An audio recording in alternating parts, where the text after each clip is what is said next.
What's up, everybody? If you want to join the greatest online Star Wars community, the Fandom Menace, make sure you hit that subscribe button before today's video starts, so you don't miss out on any updates and you're always the first to know when our newest videos go live.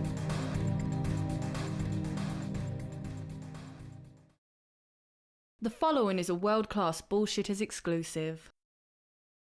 It's hard to imagine a time when a new Star Wars trailer elicited more eye rolls than excitement, but that's the exact world we're living in today. Disney's D23 Expo has just ended, and new footage from a film that's being touted as the final in the Skywalker saga was released.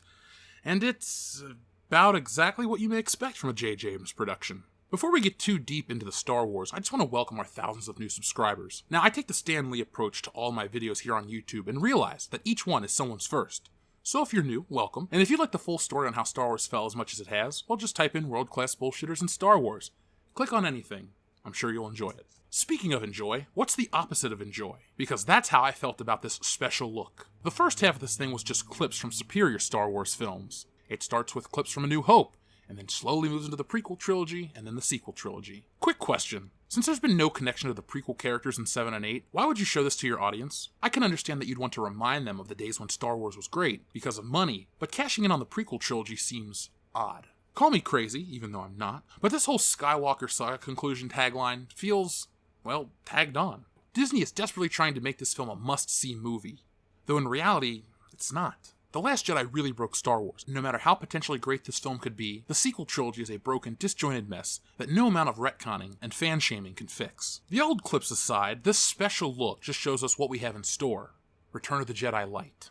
I know you're thinking it's a bit of a stretch, but let's start at the beginning. The very beginning. The following is a world-class... No, that's too far. You know what? Let's just start out with the poster. The Rise of Skywalker poster looks sort of familiar. I can't exactly place it, but wait a second. I know. It looks an awful lot like this Return of the Jedi poster. By the way, have you guys heard about the controversy surrounding this poster and how the image used for the Emperor is actually a Hot Toys doll? Those toys are impressive, I gotta tell ya. One last poster comment. Is it me, or does the Kylo Rey fight look an awful lot like Obi-Wan fighting Anakin on Mustafar? One is red, the other's blue. I guess they milked the Return of the Jedi throne room scene in The Last Jedi. At least they get bonus points for not ripping off something twice. Maybe. As for the actual clips, we're back to a desert planet, just like Return of the Jedi. We see a forest planet, just like Return of the Jedi. We see all the ships dropping out of hyperspace, just like... Star Wars should have ended with Return of the Jedi. Comparisons to a much better film aside, the Emperor and a superweapon, this special look comes off as pretty bland, which is perfect for Disney Star Wars. It's bland pop culture. If Star Wars was truly cultured, Disney Star Wars is the Walmart brand equivalent. Just because it's sold at the biggest retail chain in the world doesn't take away from the fact that it's still Walmart.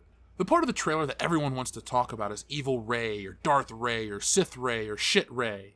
Look, it's a dream, or a vision, or something like that. Why would you have your perfect, virtuous hero flip in the third film? That would make no sense. Not that these films worry about such things, but how could you justify that switch? You couldn't. I'm guessing it's an homage to the cave in The Empire Strikes Back, even though we had something similar in The Last Jedi with the Snapping Rays. Snapping Rays. Sounds like a pretty good band name. I'm gonna write that down. Outside of the uninspired special look, the one thing that this video did was potentially confirm a series of old rumors that have been floating around the internet for a while.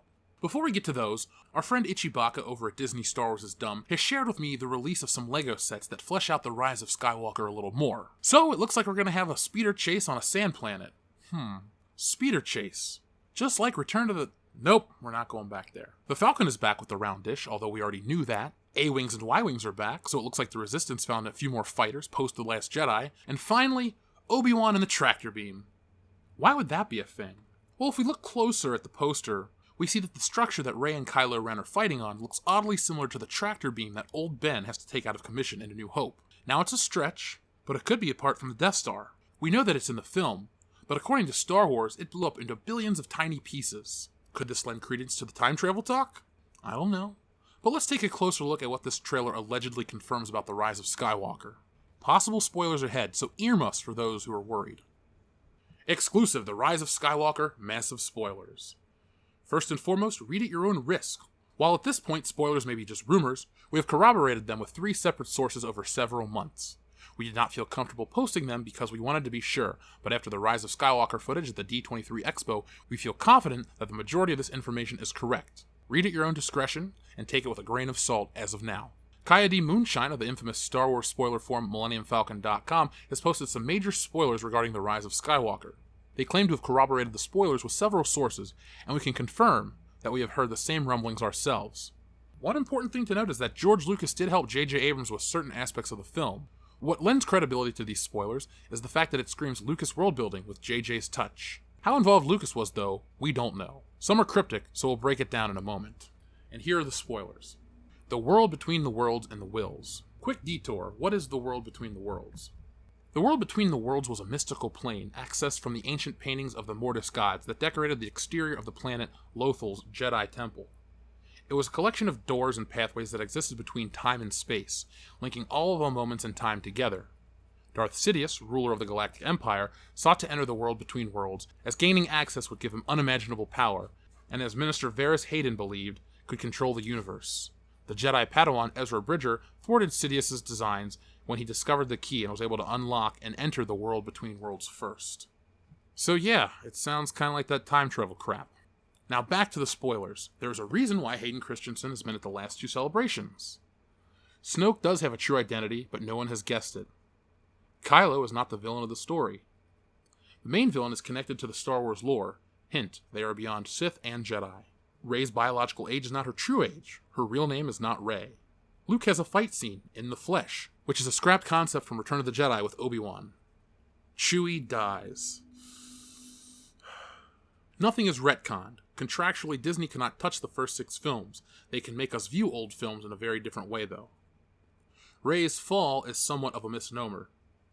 The villain has a very specific vendetta against the Skywalker lineage. Rey's parentage is central to the story. She is not nobody. Alec Guinness. Matt Smith's role is significant, yet he is still not listed. His identity is top secret. The alleged flash fights are not what you think they are, or as they have been described. This will be the longest Star Wars movie. Yay, the longest Star Wars movie. It's just what I wanted. 3 hours of convoluted crap is still 3 hours of crap. But hey, that's the Disney way of doing things. So you're probably wondering why we haven't covered the Reddit leaks yet in this video. Well, it's because at the time of this video's production, they weren't available. Now I'm going to come back tomorrow and cover all of them in a greater detail because they're too important not to cover. But I thought it would kill the flow of this video and make it way too long to cover the Reddit leaks. So we're going to continue this video. We'll talk about the other leaks tomorrow. Now back to what I was saying. As we've stated earlier, it's very hard to be blindly optimistic when we, Star Wars fans, have been dumped on for a few years. How's the saying go? Screw me once, shame on you. Screw me twice, shame on me. There won't be a third time for a lot of you out there. You're done. From bad filmmaking to bad PR, Disney has run you off, and there's nothing wrong with that. It's your prerogative. Speaking of, it seems to be J.J. Abrams' prerogative to try and bullshit the fans once again. This time, he's claiming that the Episode 8 didn't derail anything. While I doubt that, I'm glad that the question is out there. I mean, was it always the plan to kill off Luke Skywalker and make his journey amount to nothing? Was it always the plan to have the rebellion, the resistance, down to 14 people? Was it always the plan to have Snoke be a nobody? Just like Rey? Yes, JJ, Episode 8 didn't derail anything. Say hi to Palpatine for me. Before we go, honest question. Could J.J. Abrams finish anything? I mean, he's got kids, so he's got that under control, but I mean creatively. He's left Star Trek after 2 films. Lost seemed to have rubbed people the wrong way. And now with Star Wars, he's taking over for a film he was never intended to direct. December is going to be an interesting time. One way or another, Star Wars will be over, thematically or spiritually. We will see if Disney Plus and The Mandalorian can usher in a new era for Star Wars, or if the property will just fizzle out.